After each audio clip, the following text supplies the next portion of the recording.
Good morning and welcome to another week on my allotment. We've had our week away, as you might guess. We had a fantastic time.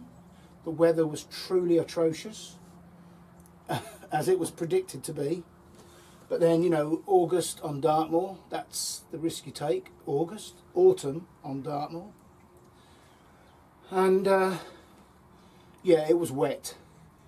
That said, we got 3 or 4 days walking in, which was nearly half the time. And the rest of the time we found lots to do, lots of National Trust properties to visit. And we managed to stay out of most of the rain. And it's just nice to be away. You know, that's the beauty of a caravan. You shut the door and you're in your own little world. And caravanning in the UK has a certain reputation as a slightly daft thing to do and fuddy-duddy and all the rest of it. And I'm very happy with that because it's already busy enough without other people realising how damn good it is. And people who've done it don't knock it, but as with everything in life, it's the people who've never done it that knock it. So we had a wonderful week, and when I finished rambling, I put a few minutes film on. It's really more for the people who live abroad, because people who live in the UK know what Dartmoor is and what it's about. The thing about Dartmoor is it can be a dangerous place, like all the outdoor spaces where you can walk for miles without coming across habitation. You've got to be able to read a map. You've got to be physically fit. You've got to have self-confidence. You've got to have all the right gear. I mean, the people who get into trouble in the national parks are the people who go out when the sun is shining, they've got trainers or flip-flops on and a t-shirt, and they've got their mobile phone with them and they think they're bulletproof. And then the cloud and the mist comes in from nowhere and the mobile phone signal doesn't work on Dartmoor, and then they're in trouble. So yeah, we've got all the right gear and I can read a map, so we had a wonderful time. And if you get 20-30 metres away from all the car parks, there's no one there. So yeah, we had a lovely time. However, let's centre back on the allotment. We got home yesterday afternoon, Sunday, and today's Monday, and I've come straight up here. I got up here about an hour ago. It was pitch black, so the first thing I did was get the stove on, and I've had a mooch about, and I've got my cup of tea, so everything's right with the world. And of course, when I got here it was dark, I couldn't see much, and now the light is slowly as much light as we're going to get today, because again this week the weather is awful and today it's going to rain all day. However, I can either come up here and work in the rain, or I can sit at home and look out the window and wish I could come up here and work in the rain. So I'm here and I've got all day. Gerald's given me a full day's leave pass because basically we need some veg at home, and I'm looking forward to it. So what have I seen on the allotment so far? Well, the bad news is I had those 5 tubs of Charlotte new potatoes that we were hoping to have for Christmas. Well, that's not going to happen. We've had so much rain and damp weather that they've gone and got blight. And I'm not angry about the blight, I'm angry with myself for knowing that this week or last week was going to be bad weather, and I left them here. If I'd have taken them home and put them in my greenhouse, they would still be fully green and we'd be on target to have new potatoes on Christmas Day. So that's my own stupid fault, but there you go. Another lesson learned. That will not happen again, he says. So that's the bad news. The good news is that I left my broad beans up here, and I left my onion sets in little seed trays, and they're looking fantastic. So I was going to put the broad beans in the ground, but the more I read about autumn sown broad beans, the more I just thought you autumn sowed them and put them in the ground. And of course some people do, but a lot of people sow them, get them started and keep them in the greenhouse, and they grow on and they pot them up and then they put them out February time. That is really hot on my leg. So that's what I'm going to do. Those broad beans are going home with me this afternoon, and I'm going to put them in the greenhouse and I'm going to cosset them and look after them. They're in toilet roll inners at the moment, the little cardboard tubes. But looking at them, and I'll show you them in a minute, they're bursting out of those, so I'm going to pop them on. All the water butts are overflowing. I've got 3 very large water butts and they're all full and they're pouring on the ground now. So it's the middle of October and I thought it would take me all winter to fill those, trickling off the gutters on this shed, and they're full. So that's good news. The squash, the butternut squash, they're not going to grow anymore. The temperature's down to around 11, 12 degrees C. So they're finished, and what I've got, and the ones that haven't ripened, I shall keep them. I shall put them in a cold frame, and they'll get on with what they can, and if they ripen, that's great. But I've probably got about 50 butternut squash, if not more, and I've already started this morning picking them, and I'll show you what I've done when I've done it. So the squashes are good. The pumpkins are under that glass shower door. That's kept them dry and stopped them from rotting, so they're all okay. And yeah, there's a lot of weeds where I haven't been here, and you know, I'm not going to lose any sleep over that. It's not too bad underfoot. Through the winter this place gets like an ice rink, and it's muddy, and some days you come up here wanting to do stuff and you can't because you're doing more harm than good on the grass paths.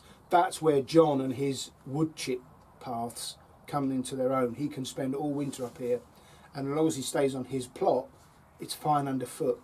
So yeah, the plot's looking good. The compost heap I was piling stuff up like this, and it's now right down the bottom. So although the rain won't have done it much good, because obviously it displaces air, and compost heaps need air to decompose, so I shall have to turn that at some point. But I've now got a lot more space to pile into the compost heap, and I need it for all the dead plants from the butternuts. So yeah, and I haven't looked at the courgette plants yet. I mean, there's probably a couple of courgettes on there the size of my leg, but we shall see. So I'm going to have this cup of tea, and then if it doesn't rain too hard, I'll take you for a wander around the plot. So I'll leave it at this point. I'll have my cup of tea, and you can go and have a look at a few minutes footage of Cheryl and I enjoying our time on Dartmoor. See you back here soon.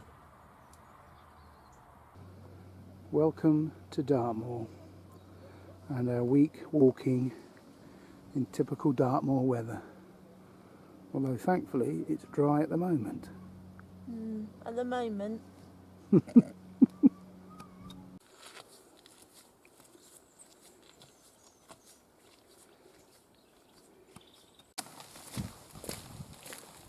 I'm not alone. Our path is blocked by a tree, beech tree, split apart by lightning. Excuse my puffing. It's getting hard work now. But of course, when you go up, every step you take, the views just improve.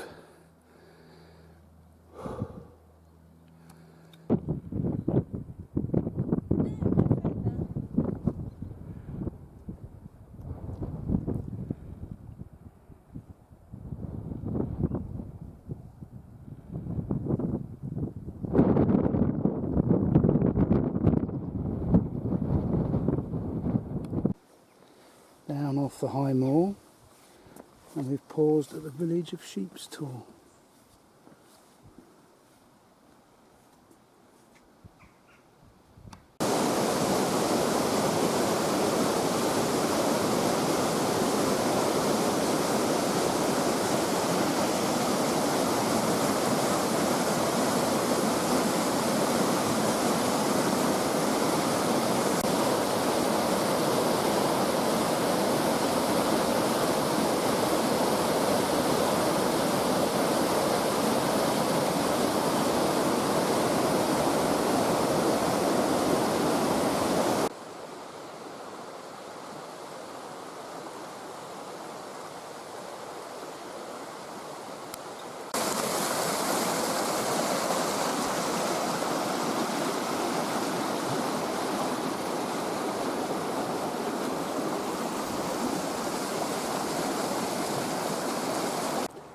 This walk mainly features the Devonport Leat, which is a waterway dug by man to take water from the moor down into the city of Plymouth, commissioned by Francis Drake, I believe, and it's going along that hillside.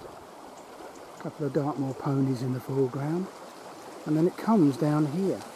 So how, using gravity, has it got from that hill over there to here? Let's go and find out.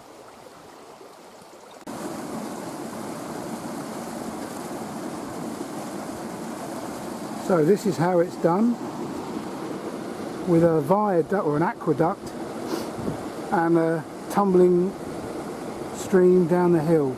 It negotiates this valley. Clever engineering, done hundreds of years ago.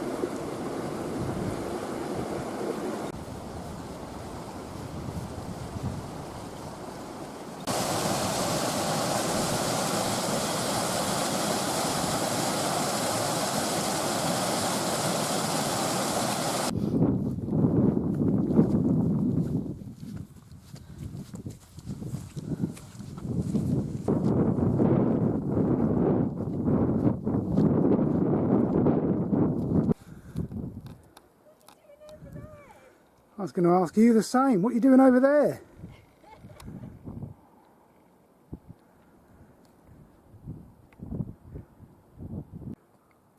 What a fantastic view of the moor. We've come up through that valley there, which is where Burrator Reservoir is. Up this cleave, as they're called on Dartmoor. And up here onto Black Tor. And the tors are just simply outcrops of hard granite rock that have withstood the erosion, and everything has eroded around them to leave the tors.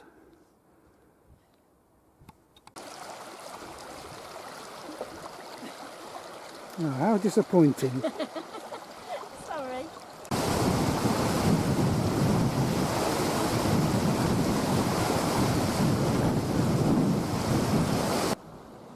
Not risking it?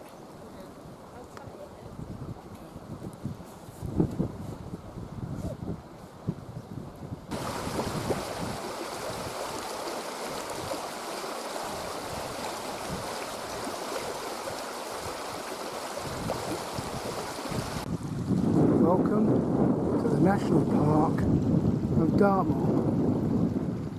And Burrator Reservoir, any film buffs amongst you may know that features in the background a few times in the film Warhorse. And Steven Spielberg filmed large parts of the film in and around Dartmoor National Park.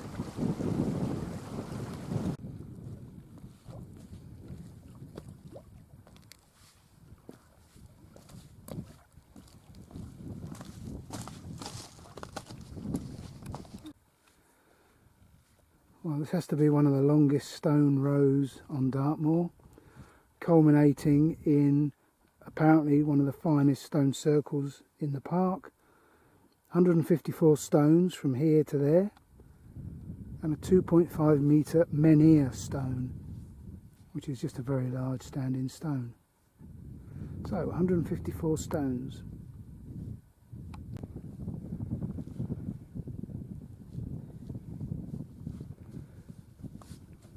How many? 154. Right.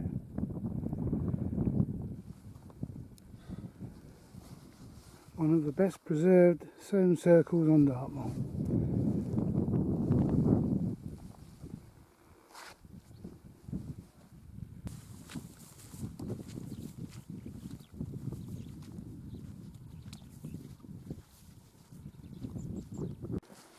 And wearily we return to the car.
So there's the broad beans that I sowed before we went away, about a week before we went away, and they could not look healthier. But as you can see, they are sort of bursting out of those toilet roll inners. And the pumpkins, that's not all of them, but the ones that are under there look okay. They don't look to have gone off at all. Actually, that one looks a bit dubious. No, that's fine. So yeah, they're okay. So bringing you round to the plot itself. Obviously the grass needs cutting, and I'm not sure I'll get that done today, it's so wet. And that's what I've picked so far.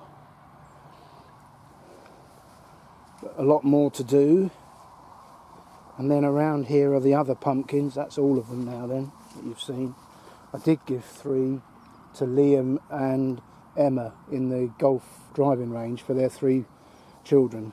So it's always nice to give your produce to other people that appreciate it. So there's the onion sets, and they're doing okay. That's the remainder of the butternut tucked away out of the wet there. And you can see what I mean about the water. That was empty before I went away. I'd emptied it because it was still quite dry. And look at that. It's filled the water butt over the week. Good news. The Brussels sprouts, I cleared them up and got rid of the mesh before I went away. And they've definitely benefited. Although there are still some white fly on them. The rain seems to have eliminated them. And here's what I've started this morning. Clearing this mess that is my butternut squash patch. And I shall do some more of that shortly. This is really, I'm walking around with you now. This is the first time I've really had a good walk around in the light. And that mint needs to be dug because that is invasive. I left a bit of it, and look at that. But here's what I mean about the potatoes. Could not look more sorry for themselves. I'm guessing that really is blight. And of course that's the end of them. But, you know, so be it. You learn these lessons.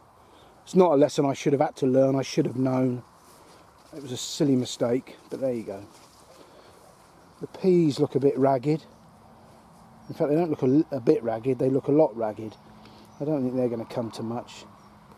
I don't think it's any good trying to extend the season. I think you just take things in season and be done with it. So I shan't do that again. Another butternut squash patch that I've got to sort out.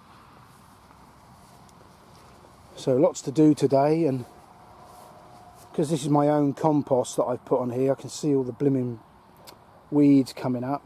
So I'll have to put the hoe through that. Now, I planted some garlic before I went away, and I've just noticed some of it is coming up. And it says in all the books I've read that you shouldn't plant garlic, autumn plant it, in a wet patch. Well, this is one of my wettest beds, so I've made that fundamental error. But we shall see. And I've definitely got courgettes. That one seems to have curled and gone back through the wire, which is odd. And the funny thing about zucchini is you never know what colour they're going to come out. So there's another one there as it starts to rain a bit harder. And this is the Atlantic Giant. I don't think that's grown any since I've been away. So I'm going to cut that off and use the compost heap that it's put into. The runner beans look finished. And then, oh yeah, look. Those tomato plants are completely blighted. And look at all those nasturtiums that have come up. Crikey, you go away for a week and everything changes. Still, again, the nasturtiums will keep the other weeds at bay. I shan't worry about that until the spring. Oh, and there's my sweet potato. Excuse me. And there's my sweet potato. Oh, blimey, and there's a sweet potato sticking out the ground. That shouldn't be happening. So I shall have to earth that up. So, all in all, apart from the new potatoes, which I'm really upset about, there's nothing there that's of any alarm. And lots of produce still to pick. You know, all these beetroot, which were planted later than the others, they're now ready to pick. I shall cheer Cheryl up when I take some of them home. She hates cooking them. But other than that, it looks like a plot that's been left for a week, but not a plot that's been left for a month or 2 months or whatever. Yeah, very happy. Just happy to be up here, to be honest. I'm down on Barry's plot. I've come to have a look at his Atlantic Giant, and I tell you what, that is, if that's not the same size as mine, it's not far off. His has put a bit of a spurt on. This is going to be a close run thing. I was going to cut mine off today, I'm not going to now. I need to fit a foot pump to mine and pump it up a bit. But that's really come on. Impressive. This is going on that. This one? On there, yeah. On the top of the canes? No, or no, on the inside, yeah. Right, thank you.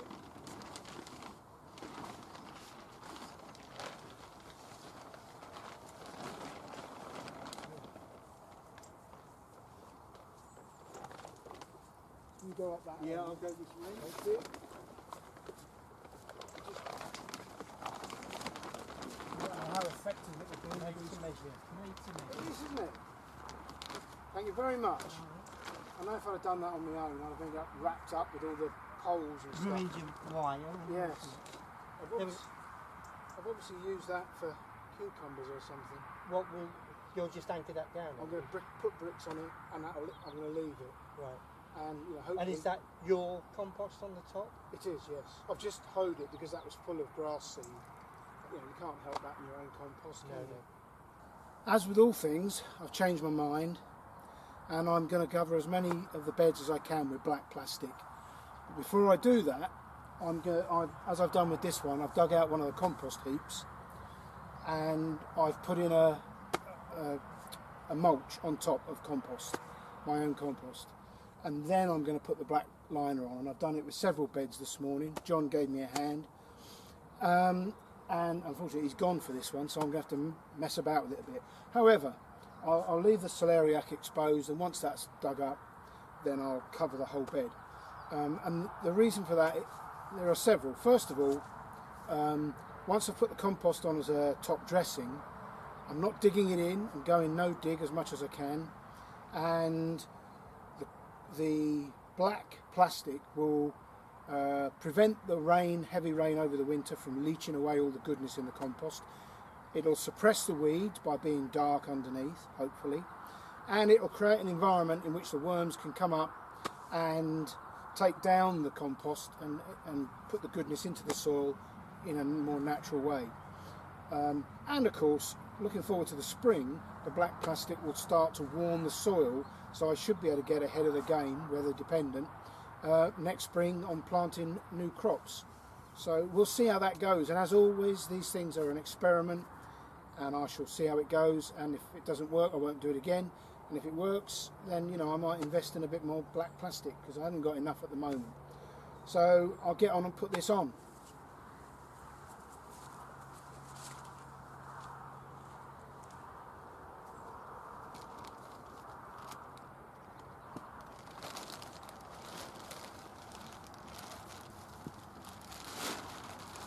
Well, job done. Plastic on, bricks holding it down. We'll see how that fares in the winter weather. But fairly pleased with that, and we'll see what happens. No idea. I see other people do it, and I know it looks ugly, and we're all trying to avoid plastic. And I have no idea where I got this plastic from. It must have been on the allotment when I took it over, because I've never bought any. Or somebody gave it to me. I have no recollection, but it fits fine, and we shall see. Right, I've got to get those pumpkins, those butternut squash cleaned up and stored somewhere. I'm not really sure what I'm going to do with them. I've got so many of them, I have nowhere to put them, but we'll find a solution.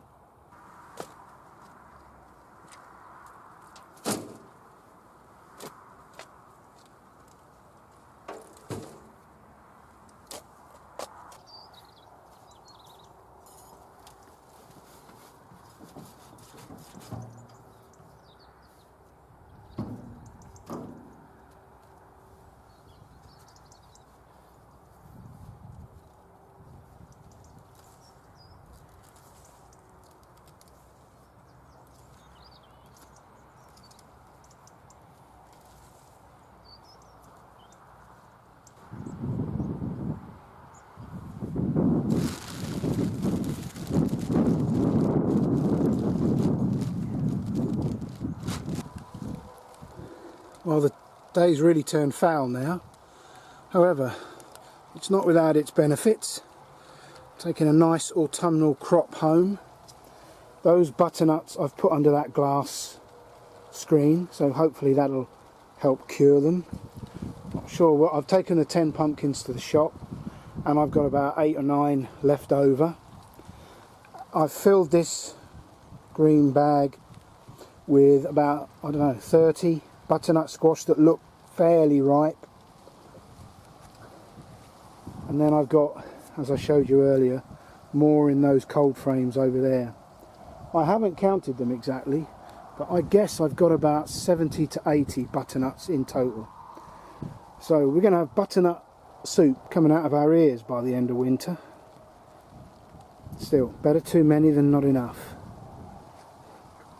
I'm going to get inside and have a brew. Well, I was very disappointed that the potatoes got blight while I was away. It was my own fault.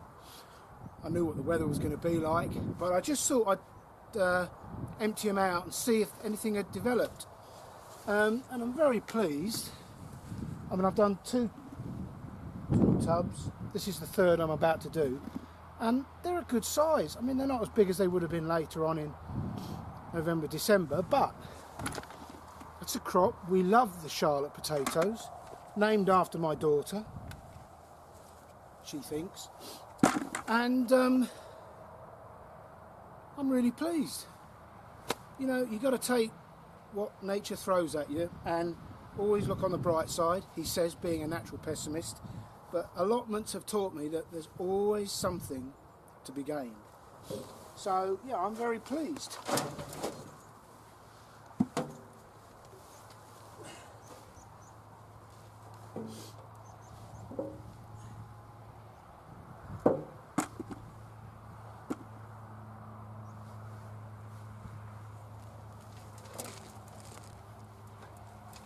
These ones have grown a bit close to the surface and some of them are green, which you have to discard, but you know, other than that, there's a very good little crop here.